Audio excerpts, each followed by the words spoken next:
حضرت معاذ نے پھر وہی جواب دیا. اللہ کے نبی صلی اللہ علیہ وسلم نے بیان فرمایا کہ اللہ بندوں کا حق اللہ پر یہ ہے کہ اگر بندہ اللہ کی عبادت کرے اور اس عبادت میں کسی کو شریک نہ کرے تو اللہ تبارک و تعالیٰ اس کو بغیر عذاب دیے جنت میں داخل کرے. جب یہ خوشخبری حضرت معاذ بن جبل رضی اللہ عنہ نے سنی تو کہا کہ افلا ابشر الناس، اے اللہ کے نبی کیا میں لوگوں کو خوشخبری نہ دوں؟ اللہ کے نبی نے کہا کہ نہیں، اگر ایسا کرو گے تو ممکن ہے بہت سارے لوگ اسی پر بھروسہ کر کے رہ جائیں گے، اعمال کو چھوڑ دیں گے. تو معلوم یہ ہوا کہ یہ جو توحید ہے، اگر یہ توحید انسان کے دل میں ہے، گرچہ اس نے کچھ برے اعمال بھی انجام دیے ہو، تو ایسی صورت میں ممکن ہے، بہت ممکن ہے اللہ رب العالمین اس انسان کے ان برے اعمال کو معاف کر دے، یا اگر ان برے اعمال کے بقدر اس کو سزا دینا چاہے تو جہنم میں داخل کر کے بالآخر جنت کے اندر داخل کرے. اور شیطان کی زندگی کا مقصد ہی یہی ہے کہ وہ بڑی نوع انسان کو جنت میں داخل ہونے سے منع کرے، روکے. لہذا جب انسان آیت الکرسی کی تلاوت کرتا ہے تو ایسی صورت میں شیطان کو سب سے زیادہ تکلیف ہوتی ہے، کیونکہ یہاں توحید کا بیان ہے، اور اس توحید پر جو گامزن ہو گیا، اس توحید پر تادم حیات جو باقی اور ساری رہا، اللہ رب العالمین اس انسان کو جنت کے اندر داخل کرے گا. اور شیطان کو جنت کے اندر بنی نوع انسان کا داخل ہونا کبھی قبول ہو سکتا ہے؟ نہیں. لہذا ایک تو وجہ یہ ہے کہ فرشتے محافظ ہوتے جو آیت الکرسی پڑھ لے، اور دوسری حکمت جو علماء نے بیان کی ہے وہ یہ کہ توحید کے بیان کی وجہ سے شیطان کو بہت زیادہ تکلیف ہوتی ہے اور وہ وہاں سے راہ فرار اختیار کرتا ہے. اسی طریقے پر اور بھی بہت ساری وجوہات ہیں، لیکن وقت ہمارے پاس بہت کم ہے. 10 منٹ. ایک اور بہت بڑی وجہ، اور بھی وجوہات تھی لیکن یہ میں آخری وجہ کو بیان کر کے اپنی بات ختم کروں گا. توحید کو بیان کرنا کیوں ضروری ہے؟ اس لیے ضروری ہے کیونکہ توحید کی متضاد جو چیز ہے وہ بہت زیادہ خطرناک ہے. اس طریقے سے آپ جب سیدھے راستے کو بیان کریں تو اس کے بالمقابل جو دوسرا ٹیڑھا راستہ ہوتا ہے اس سے بچنا ضروری ہوتا ہے. لہذا آپ کو سیدھا راستہ بھی بیان کرنا ہوگا، اور جب آپ سیدھا راستہ بیان کریں گے تو آٹومیٹک آپ کو ٹیڑھا راستہ بھی بیان کرنا ہوگا تاکہ اس سے لوگ بچ سکیں. توحید، اس کی متضاد کون سی چیز ہے؟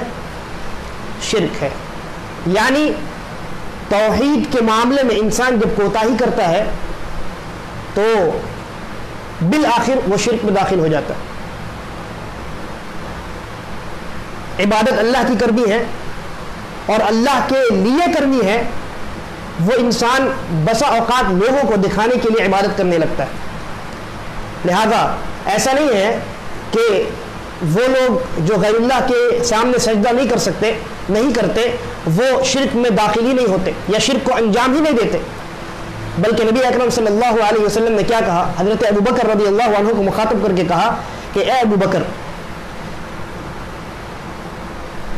تم کو معلوم ہے کہ یہ جو شرک ہے یہ چونٹی کے چلنے کی آواز سے بھی زیادہ چھپا ہوا ہے. ابو بکر رضی اللہ عنہ نے کہا کہ یہ تو بڑی عجیب بات ہے، یہ کیسے ہو سکتا ہے؟ کیا غیر اللہ کی عبادت کے علاوہ بھی کوئی شرک ہے؟ تو اللہ کے نبی صلی اللہ علیہ وسلم نے بیان فرمایا کہ شرک ہے، اور میں تمہیں ایک دعا سکھاتا ہوں، اس دعا کو ہمیشہ پڑھا کرو. چھوٹے شرک سے بھی، بڑے شرک سے بھی، کثیر بڑے شرک سے یا بہت زیادہ جس کے اندر قباحت ہے اس شرک سے بھی بچو گے، اور جو چھوٹا قسم کا شرک ہے اس شرک سے بھی بچو گے. چنانچہ اللہ کے نبی صلی اللہ علیہ وسلم نے دعا سکھلائی کہ دعا ہے، اللہ کے نبی نے کہا قل، اے ابو بکر یہ دعا پڑھا کرو، اللہم انی اعوذ بک، اے اللہ میں پناہ چاہتا ہوں، ان اشرک بک وانا اعلم، کہ میں جان بوجھ کر تیرے ساتھ شرک کروں، واستغفرک لما لا اعلم، اور میں ان تمام برائیوں سے استغفار طلب کرتا ہوں جس کو میں نہیں جانتا. یہاں اس حدیث میں غور کیجئے، اللہ کے نبی صلی اللہ علیہ وسلم کس کو مخاطب کر کے کہہ رہے ہیں کہ مجھے تمہارے درمیان شرک کا خدشہ ہے؟ اور کس کو تعلیم دے رہے ہیں کہ شرک جو ہے وہ اتنا زیادہ خفی اور اتنا زیادہ چھپا ہوا ہوتا ہے کہ تم بھی اس میں ملوث ہو سکتے ہو؟ حضرت ابو بکر رضی اللہ عنہ. حضرت ابو بکر کون ہے؟ تمام کے تمام صحابہ میں، انبیاء کے بعد، بلکہ پوری بنی نوع انسان میں انبیاء کے بعد سب سے افضل شخصیت. اللہ کے نبی ان سے مخاطب ہو کر کے کہہ رہے ہیں. نتیجہ یہ نکلا کہ شرک بہت ہی خطرناک چیز ہے، اور یہ ایک ایسی شے ہے جس کے متعلق اور بھی دوسری احادیث ہیں جن میں اللہ کے نبی صلی اللہ علیہ وسلم نے شرک کا خوف صحابہ کے درمیان بھی جتلایا ہے. لہذا شرک ایک ایسی چیز ہے کہ جس کا خوف نبی اکرم صلی اللہ علیہ وسلم کو صحابہ کے درمیان تھا. انسان سے غلطی ہو سکتی، لیکن اللہ کے نبی صلی اللہ علیہ وسلم متنبہ کر گئے کہ شرک سے بچتے رہنا، اور یہ دعا سکھلا گئے کہ اس دعا کو جب پڑھتے رہو گے اور اس کے معانی اور مفاہیم کو سمجھتے رہو گے تو اللہ تبارک و تعالی ہر چھوٹے بڑے شرک سے محفوظ رکھے. آپ دیکھیں حضرت ابراہیم علیہ السلام کون ہے؟ وہ نبی ہے، وہ رسول ہے کہ جن کی اتباع، جن کی ملت اور جن کے منہج کی اتباع کرنے کا حکم نبی اکرم صلی اللہ علیہ وسلم کو قرآن مجید میں اللہ رب العالمین نے دیا. حضرت ابراہیم علیہ السلام کے تعلق سے کیا کوئی سوچ سکتا ہے کہ وہ شرک میں مبتلا ہو جائیں گے؟ وہ توحید کے امام ہیں، لیکن ان کی دعا کیا تھی؟ کہا وَجْنُبْنِي وَبَنِيَّ أَن نَعْبُدَ الْأَصْنَامَ، اے اللہ مجھے اور میرے بیٹے کو بتوں کی عبادت کرنے سے بچا کر رکھنا، شرک سے بچا کر رکھنا، توحید پر قائم و دائم رکھنا. اندازہ لگائیے کہ توحید کی کیا اہمیت ہے، اور شرک میں واقع ہونے سے انبیاء کرام سے لے کر صحابہ کرام تک یہ دونوں بڑی جماعتیں، ان دونوں جماعتوں کے اندر شرک میں واقع ہونے کا خوف کس قدر موجود تھا.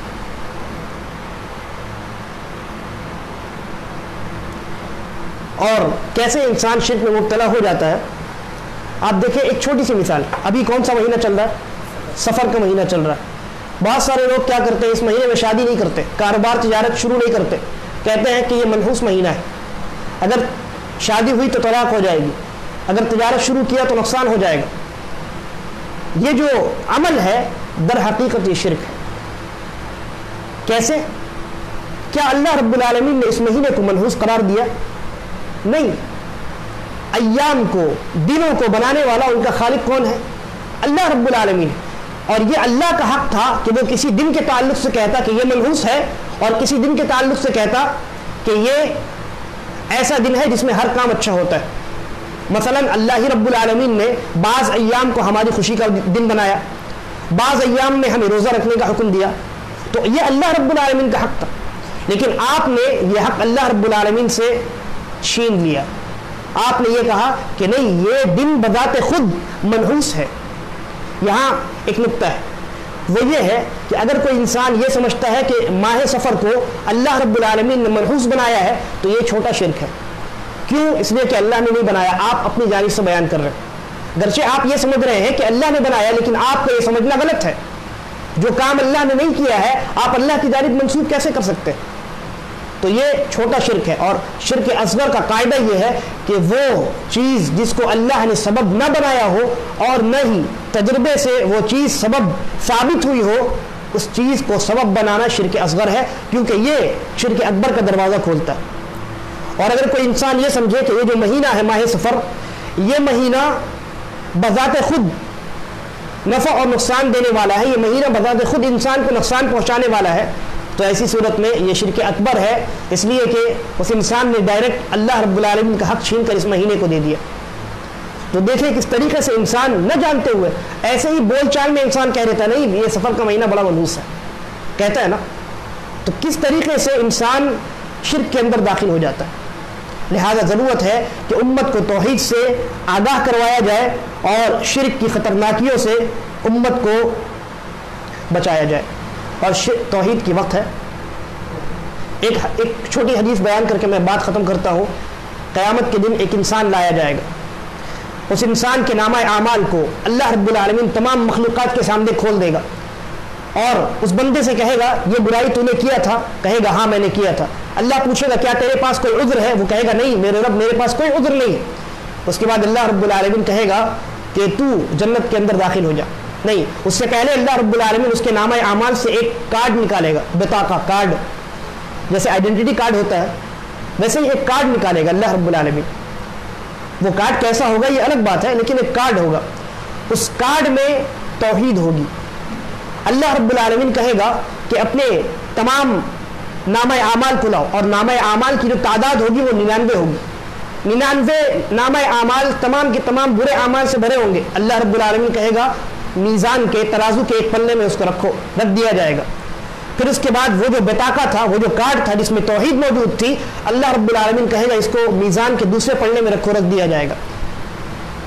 تمام کی تمام مخلوقات ان کے سامنے یہ وزن کا معاملہ کیا جائے گا، اور تمام لوگ دیکھیں گے کہ وہ بطاقہ، وہ کارڈ جس میں توحید موجود تھی، وہ پلہ بھاری ہو گیا ہے، نیچے ہو گیا ہے. نتیجے کے طور پہ اللہ تبارک و تعالی تمام کے تمام برے اعمال کو بخش دے گا اور اس انسان کو جنت کے اندر داخل کرے گا.